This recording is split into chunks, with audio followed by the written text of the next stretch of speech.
안녕하세요. 저는 구글 이노베이터 김현주입니다. 먼저 만나서 반갑습니다. 어, 마스터 클래스라는 이런 영광된 자리에서 강의를 할 수 있도록 기회를 주신 구글 교육팀에 감사를 드립니다. 또한 오늘 귀한 시간을 내어서 저희 강의를 들으러 오신 그 선생님들께도 정말 감사드립니다. 오늘 제가 연수 일정이 겹쳐서요, 이렇게 녹화로 실방을 대신하게 되었습니다. 정말 실시간 생방송처럼 열심히 강의를 할 테니까 꼭 들어주십시오. 그리고요, 오늘 선생님들께서 저희 강의를 통해서 올해부터 시행되는 1인 1 디바이스 BYOD 수업에 대한 그런 인사이트를 조금이라도 가져가신다면 참 뿌듯할 것 같습니다. 선생님, BYOD가 무엇입니까? 예, 요건 어떤 거냐면요. 지금 보시면 Bring Your Own Device의 줄임말이라고 할 수가 있습니다.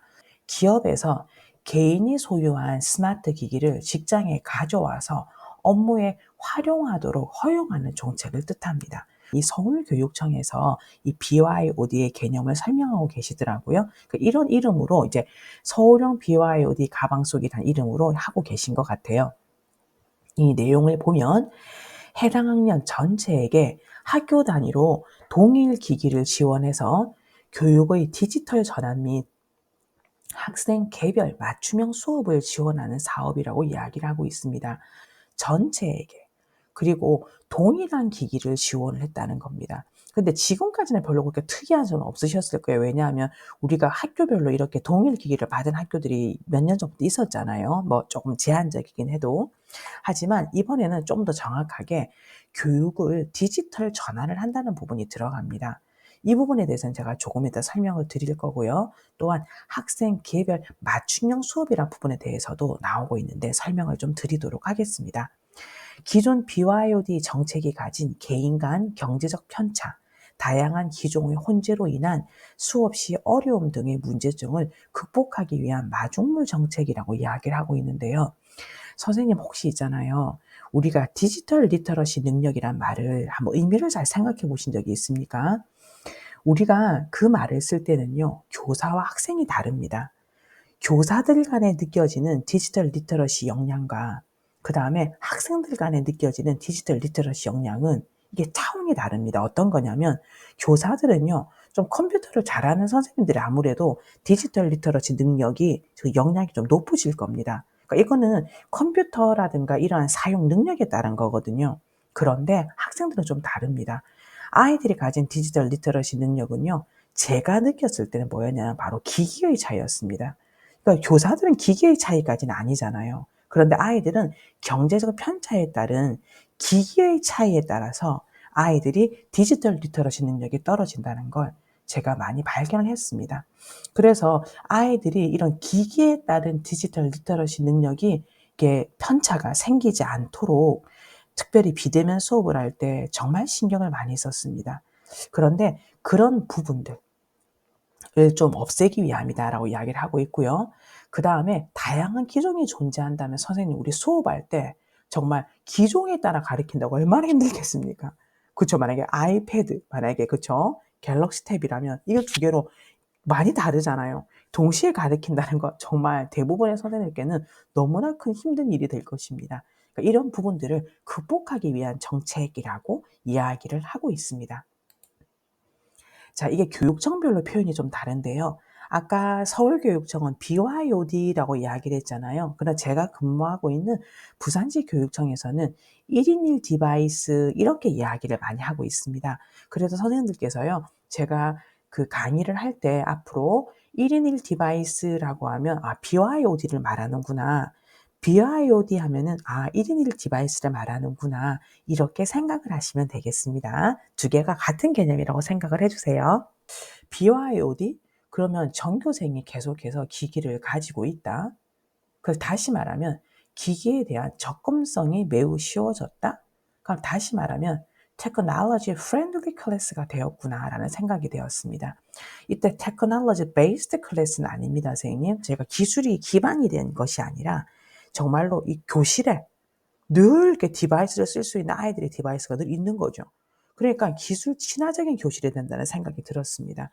우리가 보면 아이들이 영어에 좀 더 이게 좀 흥미를 가지도록 English friendly class로 만들잖아요. 뭐 영어 전용실처럼 막 지도도 붙여 놓고 막 영어도 붙여 놓고 막 이러잖아요. 그런 것처럼 이제는 디바이스가 교실에 상주하는, 그쵸, 그런 시대가 된 거예요. 그러면 technology friendly class가 된 겁니다. 제가 이제 2021 년도에 크롬북을 1년 동안 사용하면서 수업을 했거든요. 크롬북 32대로 이제 2학년을 왔다 갔다 하면서 수업을 한 거예요. 1인 1 디바이스가 아니었죠. 6인 1 디바이스라고 해야 될까요? 그쵸? 그러니까 여기 보시면 일단 캠핑 때 사용하시는 큰, 뭐랄까요? 이거 뭐 수레라고 해야 되나요? 이걸 일단 샀습니다. 그리고 그다음에 이 32대의 크롬북이거든요. 저희 학교가 32명 가밀학급입니다. 32명이 이렇게 2개의 크롬북이 들어가고 거기다가 이제 터치펜 넣고 그다음에 1인 1 디바이스가 안 되다 보니까 여기 보시면 이제 살균 티슈는 항상 가지고 갑니다. 아이들이 수업할 때마다 닦습니다. 왜냐하면 6인 1 디바이스니까요. 썼던 거 또 쓰고 또 쓰고 이렇게 하니까. 그다음에 거기다가 이제 저의 노트북까지 올려서 이동을 하고 다녔거든요. 그럼 선생님께서 이렇게 질문을 좀 하실 건데요. 선생님 만약에 크롬북 수업을 하게 되면 선생님도 크롬북을 사용해야 됩니까? 아닙니다, 선생님. 요렇게 생각하시면 돼요. 우리가 크롬북은 구글 클라우드로 들어가서 거기에 자료가 다 저장이 되잖아요. 그러니까 이 크롬북에 뭐 소프트웨어가 없습니다. 그렇기 때문에 클라우드로 들어가서 일을 하는 거기 때문에 아이들은 이제 크롬북으로 들어오고 저는 이제 노트북으로 이제 클라우드에 접속을 하는 그런 개념이거든요. 그래서 저는 노트북을 썼고요. 아이들은 크롬북을 썼습니다. 처음에는 사실은 2개를 다 들고 갔어요. 저용 크롬북도 들고 가고 그다음에 노트북도 들고 갔어요. 아무 의미가 없더라고요. 그래서 그냥 노트북으로 예를 들어서 제가 구글 슬라이드로 수업을 하면 구글 슬라이드로 들어가고 아이들은 크롬북에서 슬라이드로 들어와서 링크로 서로 연결이 되는 그런 개념입니다. 자, 이렇게 해서요. 끌고 다닐 때 얼마나 힘들었냐면 저희 학교가 일단 엘리베이터가 없습니다. 그래서 2 층만 도저히 이거는 이고 다닐 수가 없기 때문에 이 교무실이 있는 2 층만 사용을 했고요. 한 해가 끌고 한 해가 밀고 이렇게 했습니다. 자, 여기는 교무실 사진인데요. 이게 바로 이 크롬북 보관함입니다. 그러니까 저희 같은 경우는 크롬북 보관함을 주문을 하니까 노트북 보관함을 주시더라고요. 근데 별로 뭐 어려운 게 없었고요. 여기에 이제 시건 장치가 있습니다. 이 비밀번호 삑삑삑 누르는 거 이게 조금 더 비싸다고 그러시더라고요. 그래서 그 당시에는 이게 제일 비싼 걸 주고 샀습니다. 가격도 세더라고요. 그죠? 이제는 1인 1 디바이스가 되면 저희 학교와 달리 이제 이게 이 그 보관함이 교실별로 들어가게 되겠죠. 그쵸? 그렇게 되고요. 여기서 지금 보시면 저희는 32대짜리를 샀거든요. 그래서 32대가 꽉 차게 들어갔고요. 여기 밑에 이 터치펜 이 바구니가 들어갈 수 있는 공간이 2개가 나오더라고요. 그래서 한쪽에는 터치펜하고 살균 티슈하고 마우스를 집어넣고 나머지 마우스는 또 한쪽 바구니에 넣어서 규모 뭐랄까요? 크기가 딱 맞았습니다. 고렇게 사용을 했었습니다. 자, 그러면요. 이제 선생님 다른 나라에서는 어떻게 되고 있나요? 다른 나라에서 비어아이드가 있나요? 예, 한번 제가 한 나라로 가 보도록 하겠습니다. 바로 어떤 나라죠? 예, 메이플의 나라. 그쵸? 그 메이플의 나라인 캐나다로 한번 가 보도록 하겠습니다.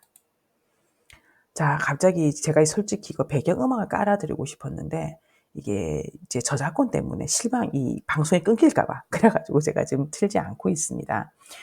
이 이제 도깨비의 열풍이 불던 때 그때 이제 완전히 전 세계를 휩쓸었잖아요.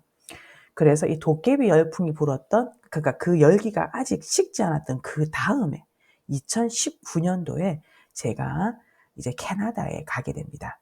이 2개만 딱 눈에 되게 들어오는 거예요. 바로 어떤 거였냐면 첫 번째는 선생님 여기 이제 우리 아이들 사진인데요. 오른쪽에 쭉 보세요. 보시면 여기 끝에 오른쪽 부분에 이렇게 뭐 기기가 하나 보이죠, 디바이스. 이게 바로 크롬북입니다. 그러니까 캐나다에서 이 학교에서는 모든 아이들이 1인 1 디바이스를 하고 있었어요. 제가 지금 사진을 찍고 있는 이 여기에 크롬북 보관함이 있었고요. 여기에 모든 아이들이 1인 1 디바이스가 되어 있었습니다. 그래서 선생님께서 1 교시부터 7 교시까지 다 쓰시는 게 아니에요. 사용할 때 "가져와라." 그러면 아이들이 가져와요. 그럼 다 쓰고 나면 넣어 놔요. 지금처럼 이렇게 넣어 놓고 아이들은 그냥 또 이제 텍스트북을 가지고 페이퍼 텍스트북을 가지고 공부를 하는 거죠. 이 학생 같은 경우는 어떤 거냐면 바로 개별화 교육입니다. 이게 담임 시간이었는데요. 이제 이 캐나다는 적극적인 이민 정책을 시행하고 있었습니다. 그래서 많은 이주자들이 있는 거예요, 이민자들이.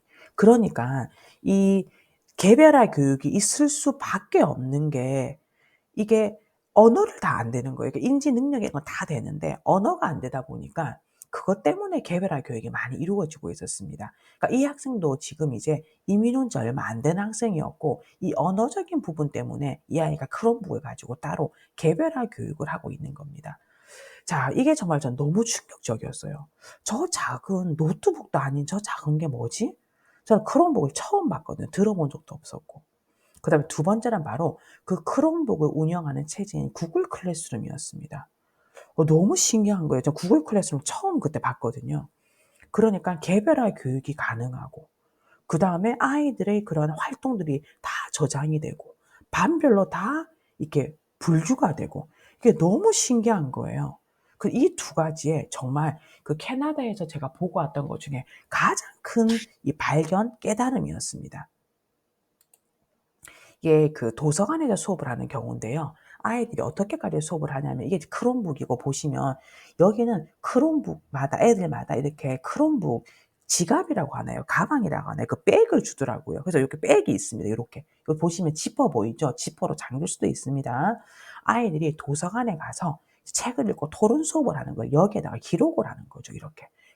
여기에 그 특수아동이 한 명 있었습니다. 이 아이는 정서장애와 발달장애를 좀 앓고 있는 것처럼 보였습니다. 얘가 저에게 자랑을 하기 시작하는 겁니다.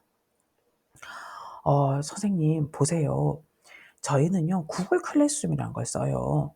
이게 있으면 얼마나 편한지 몰라요. 제가 한 걸 담임쌤도 볼 수가 있고요. 요 특수교육 선생님도 보실 수가 있어요. 제가 한번 남겨 볼게요. 막 이렇게 하는 거예요. 그러면서 걔가 이제 이렇게 치면요.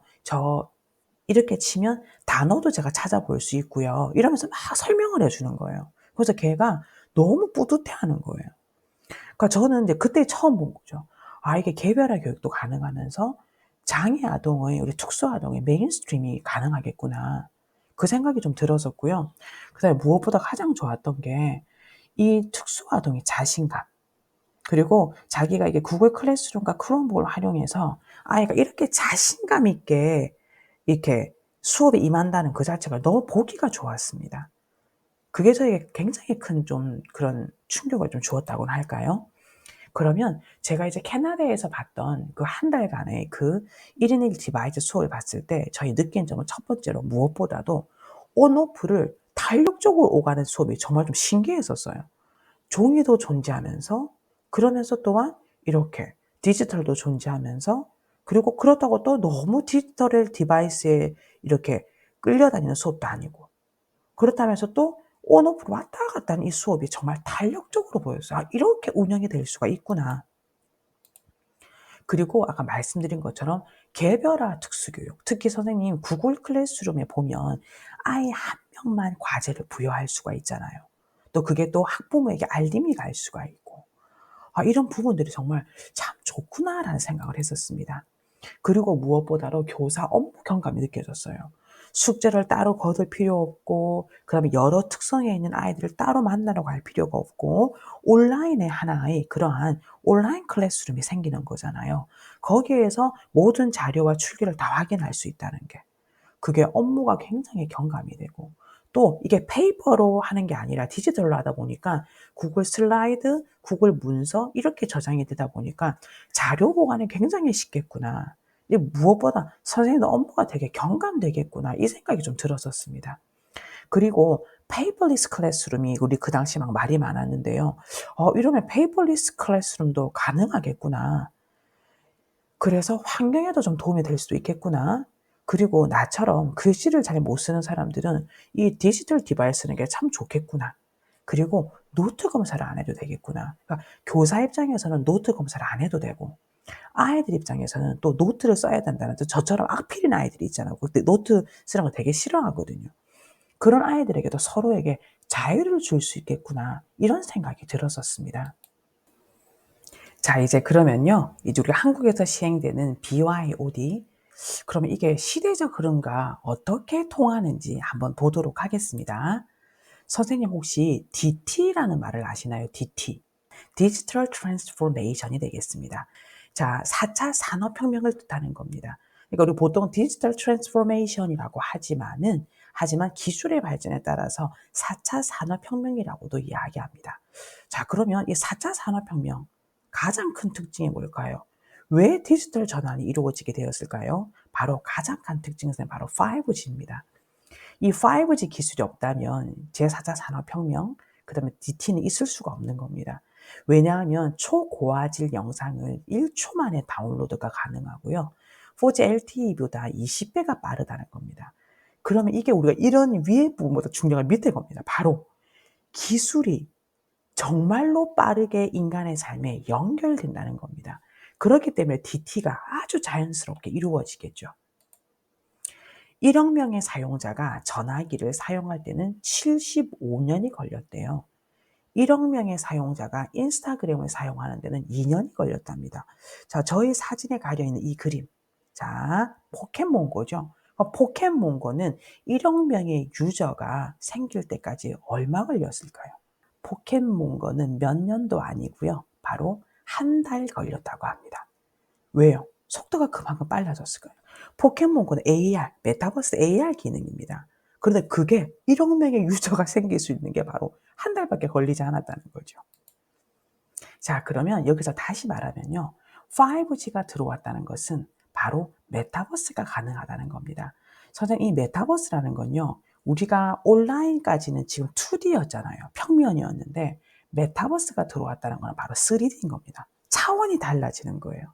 그러니까 이 메타버스 3D가 들어온다는 것 자체가 바로 5G의 기술이 뒷받침이 되고 이렇게 빨리 디지털 트랜스포메이션이 일어날 수 있다는 거죠.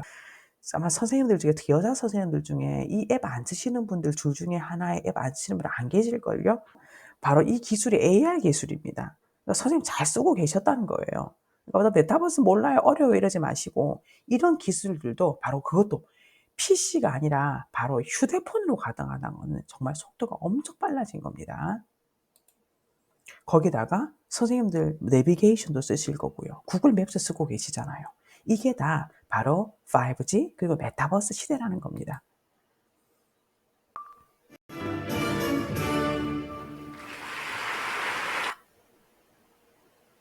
네, 이렇게 클래식 발레에서의 캐릭터 댄스에 대해 같이 감상해 봤는데요. 아마 발레를 처음 접하시는 분들도 있으실 것 같아 잠시 발레를 감상하는 데 있어서 사용되는 용어들을 설명해 드릴까 합니다. 예, 이게 바로 뭐냐면 제가 이제 그 e프렌드라는 메타버스 앱에서요. 제가 들어가서 이렇게 강의를 듣는 거거든요. 이렇게 예쁜 여자가 저입니다. 예, 저예요, 저. 그래서 들어가서 강의를 한 번씩 듣습니다. 그럼 지금 같은 경우는 이제 발레 강의를 제가 이제 영상을 보고 듣는 거거든요. 그러니까 이렇게 선생님들 중에서도 내가 듣고 싶은 강의 이렇게 비대면으로 그러니까 대면으로 할 수 없을 때는 비대면으로 이렇게 e프렌드 같은데 우리 뭐 메타버스 김상균 교수님 같은 경우 e프렌드에서 강의를 하셨거든요. 그다음에 또 보면 우리 이번에 그 해돋이 행사 같은 경우는 e프렌드에서 실방으로 했었잖아요.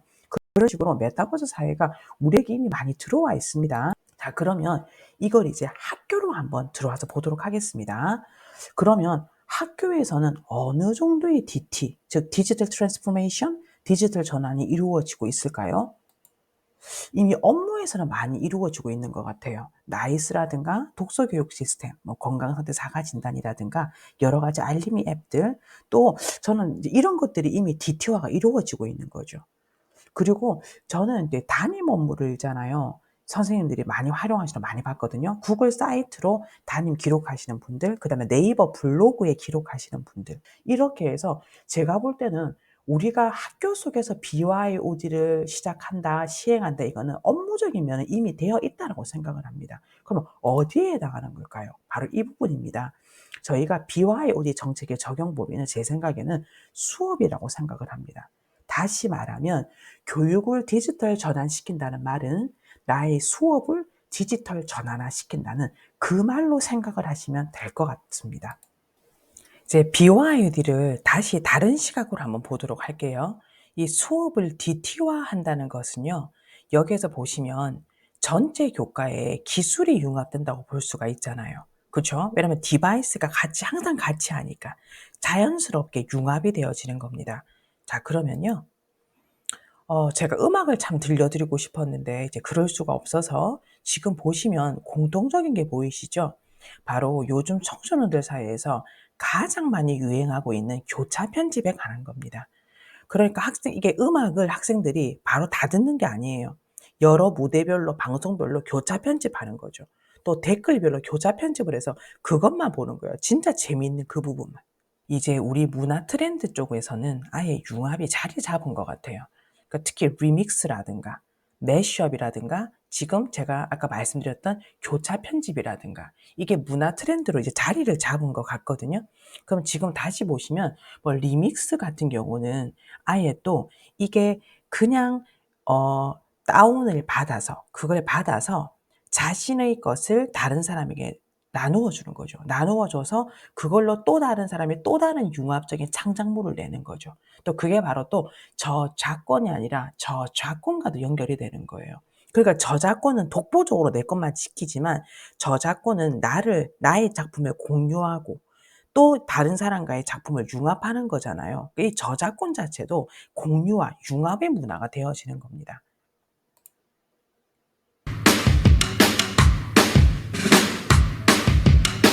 지금 이게 현실인지 이게 가상인지 구분이 안 되죠. 이게 나름대로 이게 쉽게 말하면 MR인 거죠. 혼합 현실인 거예요. 뭐 정확히 말하면 AR이겠죠.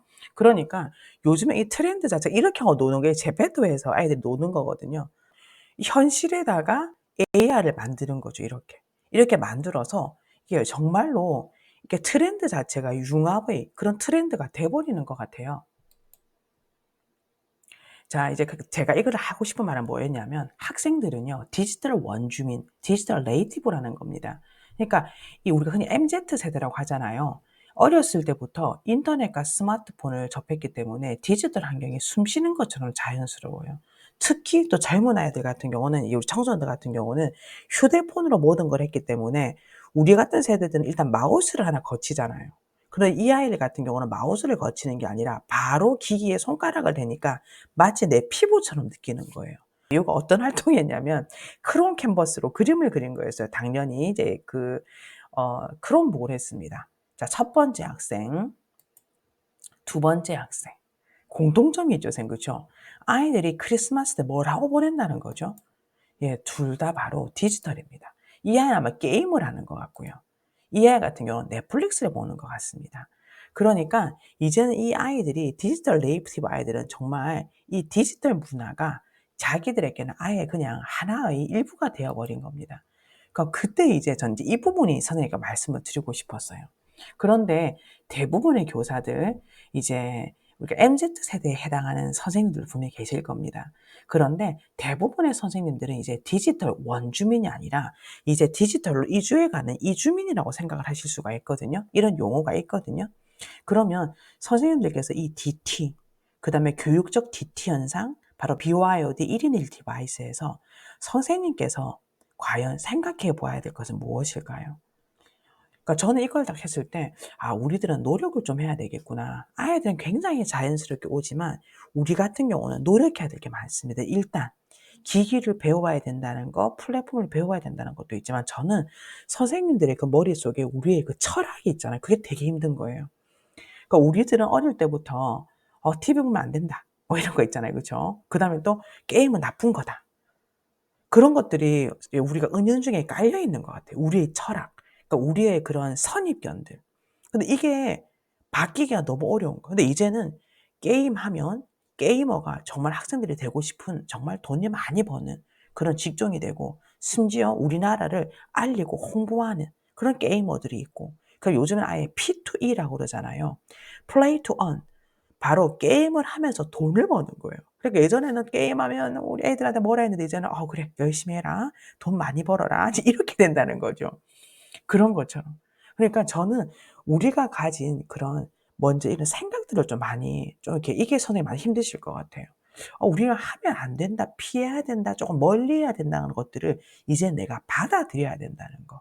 그게 아마 선생님들 개인적으로 가장 힘든 그런 장벽이 아닐까라는 생각을 한번 해 보고 있습니다. 자 그러면요. 지금 이 부분을 좀 잘 들어 주십시오.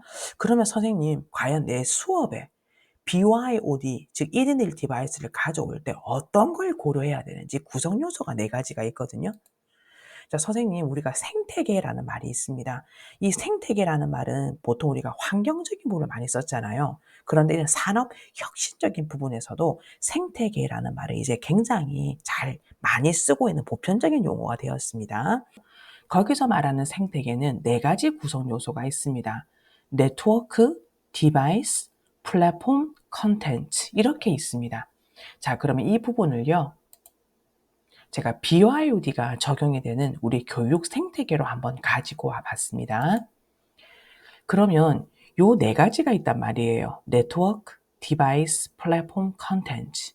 이 4 가지 중에서 교사 개인이 바꿀 수 있는 것과 바꿀 수 없는 것이 있을까라고 한번 생각을 해 봤습니다. 그러니까 제 생각에는 네트워크는 일단 저희가 뭐 5G 이런 거 바꿀 수가 없잖아요. 그래 디바이스는 일단 결정이 났잖아요. 어떤 디바이스를 쓸 건지. 근데 그 디바이스 사용법에 있어서는 쪼끔 교사 개인의 노력이 필요할 겁니다. 자 그러면요. 이 중에서 제가 생각해 볼 때 우리 교사 개인이 이렇게 그 노력해야 되는 부분에 있어서 일단 디바이스 사용법 같은 경우는 아마 학교 측에서도 연수를 할 거고요. 또한 이 이제 그 크롬북 같은 경우는 그렇게 어렵지가 않거든요. 그래서 아마 선생님께서 몇 번 정도 사용해 보시면 이게 바로 이렇게 사용법의 숙지가 가능할 거라고 생각을 합니다. 그래서 개인 연습으로 단기간 학습이 가능하고요. 제가 볼 때는 선생님들께서 BYOD 수업을 할 때 가장 중요한 부분은 바로 플랫폼과 콘텐츠가 아닐까라는 생각이 듭니다. 그리고 여기에서 말하는 콘텐츠라는 거는요. 선생님의 수업 역량을 이야기하거든요. 그러니까 내가 실제로 교사로서 내 개인이 수업하는 내용이라든가 수업 구성들을 이야기하는 겁니다. 그러면 먼저 디바이스 같은 경우는요. 제가 이제 크롬북을 써 봤기 때문에 크롬북의 경우는 제가 이제 다른 기기들도 썼었거든요.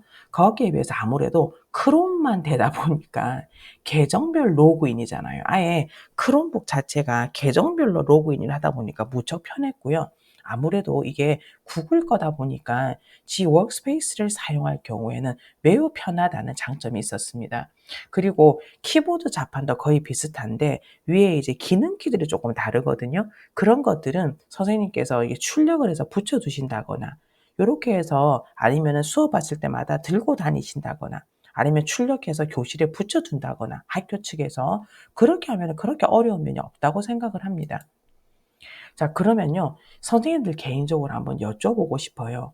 이제 비화율을 앞두고 선생님께서 이 4 가지 요소 중에서 가장 고민이 되는 부분이 뭔지 한번 생각을 해 보셔야 될 것 같아요. 과연 네트워크, 디바이스, 플랫폼, 콘텐츠에서 어떤 부분이 가장 고민이 되시나요? 그러니까 선생님들께서 이제 BYOD를 준비하시면서 이 4 가지를 한번 점검해 보실 필요가 있다라고 생각이 됩니다. 모든 선생님들이 다 자기만의 콘텐츠가 있잖아요. 그런데 그 콘텐츠를 DTO화 시킬 때 이제 어떤 플랫폼을 쓰는가를 고민을 해야 되잖아요. 그럴 때 아마 대부분의 선생님들은 교육용 앱을 잘 쓰고 계셨을 거고 아마 AI까지 쓰는 선생님들도 많이 계셨을 거예요. 근데 저는 2 가지로 말씀을 드리고 싶은데요. 선생님들 중에서 아직 이렇게 그 교육용 플랫폼을 쓰는 게 익숙지 않은 선생님들이 계신다면 그런 부분들은 먼저 이런 바로 메타버스로 이렇게 막 도약을 하는 것이 아니라 교육용 앱 수업을 먼저 해 보셔야 된다고 생각을 합니다. 그러니까 뭐 게임 수업 같은 경우는 가웃이라든가 그다음에 화이트보드형 같은 경우는 젠보드라든가 그다음에 공유와 협업을 배우기 위해서는 구글의 도구들이라든가 이런 것들을 충분히 하시다 보면요. 그다음에 AI로 넘어간다는 개념보다 이 많은 교육용 앱에는 제가 화살표로 쌍방향을 한 게 이미 AI가 녹아져 있습니다. 그래서 바로 AI 수업해야겠다 이런 부담감보다 우리 구글 도구들 같은 경우는 AI가 정말 많이 들어가 있잖아요. 그러면 선생님들께서 교육용 앱을 쓰시다 보면은 그다음에 자연스럽게 AI로 들어가게 되는 거예요. 그리고 이 메타버스 자체가 AI라는 그런 기술을 기반으로 하잖아요. 그럼 또 선생님께서 AI 특히 이제 구글 아트 앤 컬처 굉장히 많이 있잖아요. 그런 것들을 하다 보면 선생님께서 이게 머신러닝이라든가 딥러닝이라든가 AR 이런 개념들을 우리가 이제 비전공자 교사로서 우리가 다 기술이나 과학 교과는 아니잖아요. 그럼 비전공자 교사로서 우리 입장에서는 AI를 이해하게 되는 거죠. 그러면서 자연스럽게 메타버스의 수업으로 넘어가는 데 있어서 그렇게 큰 어려움이 없다고 생각합니다. 그래서 첫 번째는 이런 교육용 앱 활용을 안 해본 선생님이 계시다면 이번 1인 1 디바이스 하실 때 가장 자신 있는 부분에서 이 앱을 쭉 시작해 보시고요. 그러면 교육용 앱과 AI 수업이 익숙하신 분이 있다면 저희 또 다른 팁을 하나 나중에 드릴 거거든요. 그렇게 수업해 보시길 바라겠습니다. 자, 그럼 다시 말하면 내가 가장 잘 사용하는 자신 있는 앱을 이제 1인 1 디바이스로 들어오는 새로운 디바이스에서 그냥 자연스럽게 연이어서 사용을 하시면 되는 겁니다. 뭐 패들렛이라든가 카카오 클래스카드, 구글 도구 등은 처음 교육용 앱을 사용하시기에 굉장히 접근성이 좋은 그러니까 플랫폼이고요. 그다음에 이 플랫폼들 중에서도 특별히 이제 구글 도구를 많이 권해 드리는 건 공유와 협업의 개념을 굉장히 정확하게 배울 수가 있습니다. 그래서 요런 부분들을 먼저 이제 처음 시작하시는 분들에게는 말씀을 드리고 싶고 또한 1인 1 디바이스 BYOD가 어렵다고 생각하는 쌤들께는 이 부분이 좋을 것 같습니다. 그래서 일단 start 바로 시작을 꼭 하십시오 선생님. 바로 시작을 하십시오. 그리고 이제 컨텐츠 부분인데요. 선생님들께서 컨텐츠는 그 누구에도 지지지 않잖아요. 저도 제가 영어 교사로서 제가 가르치는 쓰기만의 저만의 노하우가 있고요. 그다음에 프레젠테이션, 말하기, 학생 활동 같은 것들 우리가 이렇게 저 같은 경우는 한 20여 년 전에 수업할 때는 아예 분필 하나로만 수업했었거든요, 50 분을. 그러면 이미 컨텐츠는 모든 교사들이 자신 있는 부분이란 거죠. 그러면 이제 이거 같은 경우도 이제 제가 작년에 조금 더 설명을 드리면 이제 그러니까 재작년이죠. 우리가 이제 처음으로 이제 비대면 계약을 온라인 계약을 시작했을 때 저희 학교가 정말 거의 처음으로 이제 바로 이제 화상 수업을 시작했었거든요. 그럴 때 선생님들은 어떻게 제가 연세가 많으신 선생님들을 설득했냐면 "선생님들은 이미 콘텐츠가 충분하시다. 우리가 분필 하나로 50 분을 수업했던 선생님들이 아니십니까? 그러면 선생님들의 그 콘텐츠를 그냥 그대로 온라인에서 그대로 수업만 하시면 된다."고. 그렇게 제가 설득을 했고 선생님들이 따라와 주셨고 정말 쉽게 적응하실 수가 있었습니다. 그러니까 그런 것처럼요. 이게 선생님들께서도 이제 콘텐츠에 있어서는 저는 걱정할 게 없을 것 같아요. 다만 이 콘텐츠를 어떤 플랫폼을 써서 DT화하는가 이게 제일 고민이 되지 않을까 싶어요. 그러면은 쓰기라는 콘텐츠 선생님 있으실 겁니다. 그러면 구글 문서라는 플랫폼에 쓰시는 거고요. 게임이란 콘텐츠는 카웃을 통해서 니얼파드를 통해서 그다음에 발표 수업은 구글 슬라이드라는 플랫폼으로 말하기, 학생 활동은 이런 식으로 DT화 다시 말하면 이런 식의 플랫폼을 쓰면서 DT화를 하시라는 말씀입니다. 그리고 제가 아까 어느 정도 이것이 기반이 잘 잡히고 좀 이렇게 많이 활용해 본 선생님 그리고 뭐 1인 1 디바이스 수업이 그렇게 부담이 없으신 선생님들 같은 경우는요. 저는 3D 활용 수업을 좀 권해 드립니다. 왜냐하면 우리가 이제 메타버스 시대로 들어가잖아요. 이 메타버스 시대는 2D 평면이 아니라 3D 기반이거든요. 그렇기 때문에 선생님께서 이 3D 기반을 한 수업을 하는 게 어떨까 싶어요. 그러니까 저 같은 경우도 열정 김 선생에 보면 제가 캔바라든가 이런 미리 캔버스 수업을 많이 했거든요. 근데 이거 아직 평면이잖아요. 근데 제가 이제 3D로 수업을 한번 해 보니까 정말 2D 못 2D야 버금가지 않을 정도로 3D가 어려워요. 좀 약간 버금이나 말고 그러지만 좀 어려워요, 개념이. 하지만 3D로 한번 수업을 하고 자료를 만들어 보니까 정말 2D가 재미가 없어지더라고요. 그러면서 제가 느낀 게 이 3D를 통해서 메타버스는 100% 아바타가 이제 뭐 게더타워 특이한 경우를 빼놓고는 거의 100% 아바타가 3D 공간이고 3D 아바타잖아요. 그렇기 때문에 학생들에게 이 3D를 활용한 수업을 해 보시길 권해 드립니다. 그래서 만약에 크롬북이 아니라 예를 들어서 일반 노트북을 쓰시는 선생님이 계시다면 3D 그림판 바로 내장이 되어 있고요. 그다음에 크롬북 같은 경우는 팅커캐드라든가 그다음에 모질라 허브라든가 이런 3D 수업이 됩니다. 그다음에 선생님들께서요. 만약에 그 휴대폰으로 수업을 하신다면은 우리가 그 구글 그 앱으로 들어가시면 동물을 하나 치시잖아요. 그럼 바로 동물을 치면 바로 구글 검색에서 3D라는 그 3D 이미지를 볼 수 있는 이미지가 뜬다는 거 아십니까? 그렇게 하실 수도 있어요. 구글 검색에 동물 3D라고 쳐 보십시오. 그럼 바로 그게 휴대폰 앱에서는 가능합니다. 그다음에 모질라 허브라든가 그다음에 스팟이라든가 이런 메타버스 앱들은요. 3D이기 때문에 거기다가 3D 아이템들을 가져올 수 있거든요. 그러니까 그런 것도 심지어 어떤 앱들은요. 이 모질라 허브 같은 경우는 내가 만든 아바타를 이렇게 가져올 수도 있단 말이에요. 그럼 아이들하고 3D 수업을 통해서 여러 가지 수업을 가능하고 또한 이런 모질라 허브라든가 이런 걸 통해서는 아이들이 직접 대화로 참여하는 것 이상으로 자신들이 크리에이팅을 할 수 있는 그런 수업도 가능하다라고 생각을 합니다. 다시 말씀드립니다. 이 네 가지 영역 중에서는 컨텐츠가 가장 중요합니다. 교사에게 가장 자신 있는 부분이고 대면은 비대면 블렌드도 상관없이 가장 중요한 교사만의 영역이다. 그렇죠. 우리 예전에 우리가 한국 전쟁이 일어났을 때도 학교가 없을지라도 그냥 이렇게 제가 영상을 보니까 이렇게 그냥 거적대기 같은 거 깔아 놓고 선생님이 그냥 수업을 하시는 거예요. 선생님이 바로 콘텐츠인 거예요. 이 세상에는 똑같은 수업, 똑같은 컨텐츠는 없습니다. 교사마다 수업은 다 다르고요. 교사 자체가 컨텐츠입니다.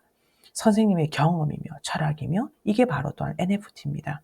컨텐츠가 바로 수업의 본질이죠. 그렇기 때문에 저는 선생님들께서 자신감을 가지시고 이 컨텐츠에서 플랫폼 연습을 좀 하셔서 그 플랫폼을 통해서 DT화하는 그 연습을 조금 하시는 게 어떨까라는 생각이 듭니다. 자, 이제 저의 노하우를 먼저 알려드릴게요.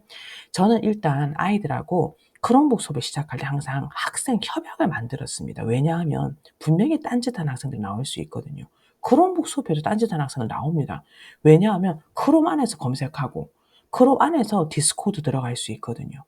그러니까 그래도 그럴 값에 아이들하고 학생 협약을 스스로 만들게 하고요. 그다음에 이게 바로 디지털 시민의식 교육으로 이어지게끔 합니다. 그러니까 제가 예를 보여드리겠습니다.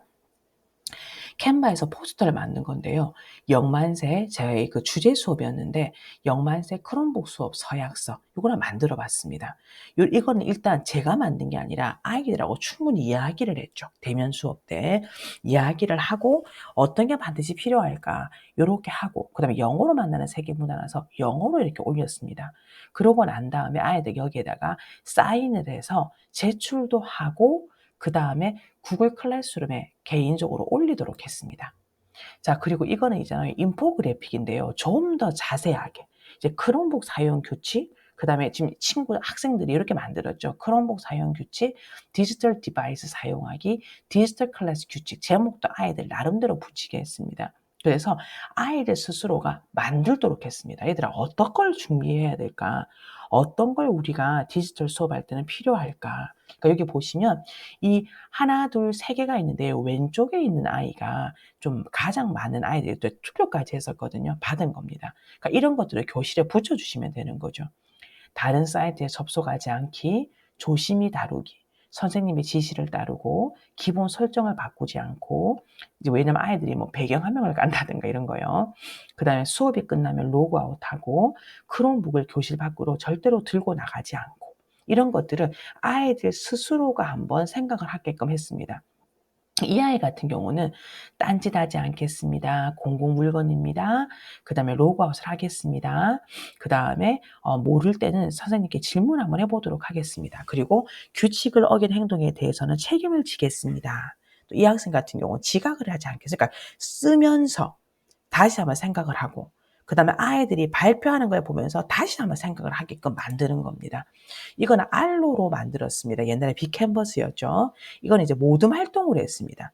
1학년 2반, 1학년 3반 이렇게 해서 아이들이 스스로 의논하면서 아이들에게 7가지 만들어 봐라 그랬거든요. 그래서 아이들이 그림도 그리고 그다음에 여기서 아이들이 이렇게 자신들이 그 규약을 만들었던 것들을 제가 한번 이렇게 수업 시간에 첫 번째 했었습니다. 이제 크롬북으로 수업했던 저의 사례들을 한번 공유해 보고자 합니다.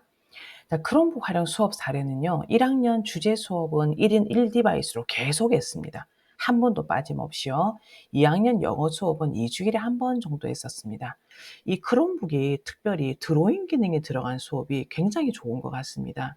특별히 그 크롬북에는 터치펜이 있다는 거, 그다음에 360도 회전을 하잖아요. 이게 아이들의 창작 욕구를 좀 이끌어내는 것 같아요. 그래서 밑에 보시면 드로잉 기능이 들어간 제가 플랫폼들을 써 두었습니다. 이게 360도 회전이 가능하다 보니까 V자로 세워서 같이 작업을 하고 있고, 이 아이 같은 경우는 아예 딱 납작하게 두 개를 그냥 이렇게 딱 붙여 가지고 지금 그림을 그리고 있습니다. 이 아이 같은 경우 아예 눕혀서 지금 그냥 아예 눕혀 버렸죠.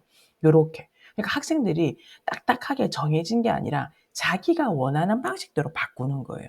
이것 자체가 학생들이 어떻게 보면 학생 중심이 되잖아요. 자, 그러면 요렇게 해서 학생들이 그린 거 제가 북크리에이터에서 아이들 작업을 한 거거든요. 이게 손으로 그린 겁니다. 요게 학생들이 본문 내용을 재구성한 내용인데요.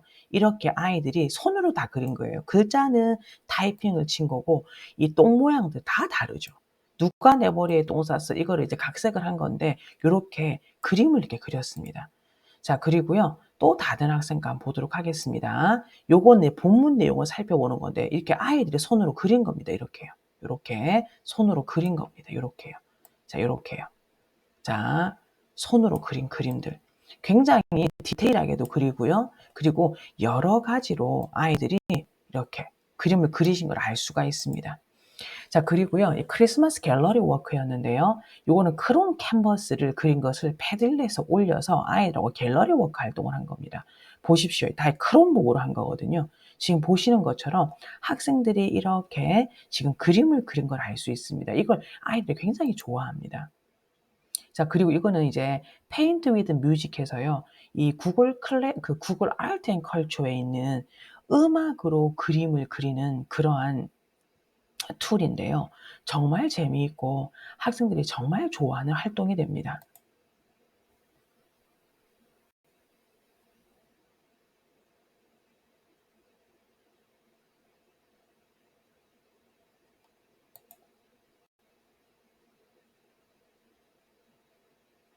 자, 지금 왼쪽에 보시면 이제 여기서 보세요. 요렇게 해서 그림을 그립니다. 이렇게. 그림을 그리죠. 요렇게 그림을 그릴 수 있고요. 그다음에 요렇게 해서 새도 넣을 수가 있어요. 이렇게. 예, 그림을 그리고 새를 넣는 거예요. 요 상태에서 이제 아이들이 이거를 이제 AI가 그러니까 아이들이 그린 그림을 AI가 이제 음악으로 표현을 해주는 겁니다. 자, 그리고요. 두 번째 노하우는요. 학생들이 협업을 정말 좋아합니다. 그러니까 크롬북으로 따로 활동하는 게 아니라 아이들이 같이 앉아서 모여 앉아 가지고 활동하는 걸 정말 좋아했습니다. 자, 협업 기능이 들어가 있는 앱들을 제가 썼습니다. 먼저 북크리에이터 한번 보도록 하겠습니다. 여기에 이렇게 북크리에이터는 협업을 선생님이 묶어 줄 수가 있어요. 제가 3명을 묶어 주었습니다. 협업으로. 자, 그러면요. 애들이 협업을 하고는 제가 보고 있거든요. 그러면 협업을 하고 있으면 지금 오른쪽 하단을 보세요. 오른쪽 하단에 여기 보시면 지금 아이들이 여기에서 지금 이름이 떠요. 협업하는 애들이. 제가 있고 아이들 이름이 뜨는 거죠. 자, 지금 보면 두 학생이 작업을 하고 있죠. 이런 식으로 확인을 할 수가 있습니다. 그리고 아이들은요. 이 기능을 정말로 좋아합니다. 정말 좋아합니다. 이 기능을요. 그리고 구글 아트 앤 컬처도 여기에서 아이들이 함께 퍼즐 맞추기 하는 게임이 있는데요. 아이들이 정말로 좋아합니다. 그러니까 제 경험상에는 1인 1 디바이스로 크롬북 수업을 할 때 아이들은 같이 하는 걸 좋아합니다. 이제 이 메타버스도 선생님 크롬북에서 수업 적용이 가능한가요? 예, 가능합니다. 이제 AR 같은 경우는요. 엔비디아 AI 데모스가 가능합니다. 그다음에 거울 세계라든가 그다음에 라이브 로깅 그다음에 VR, 그다음에 AI 가능하고요. 아까도 말씀드린 것처럼 저는 이 아반티스 월드나 모질라 허브 같은 경우는 이게 아바타 앱입니다. 하지만 이거는 3D로 되어 있거든요. 그래서 특별히 이제 모질라 허브 같은 경우는 학생들 스스로가 크리에이팅을 할 수 있는 걸 같이 해 보시는 게 어떨까라는 생각이 좀 듭니다. 아반티스 월드 같은 경우는 이미 많이 구축이 되어 있어서 학습용으로 많이 되어 있거든요. 요거는 유료를 결제해서 사용하시는 게 어떨까라는 생각을 좀 하고 있습니다. 선생님들도 라이브 로깅을 하지만요. 학생들도 자신의 학습을 라이브 로깅하는 게 좋을 것 같아요. 그러니까 구글 사이트에 아이들이 계속적으로 자신의 학습했던 걸 그 내용들을 구글 사이트에 기록하게 하는 거죠. 이것도 참 학생들에게 좋은 학습 효과가 있을 거라고 생각을 합니다. 자, 구글 얼스 같은 경우는요. 학생들하고 제가 Unique Korean Shapes Inside Korea에서요. 우리 한국을 소개하는데 어떻게 소개를 하냐면 우리나라 지도를 닮은, 즉 한반도 모양을 닮은 지형들이 있다는 걸 아십니까?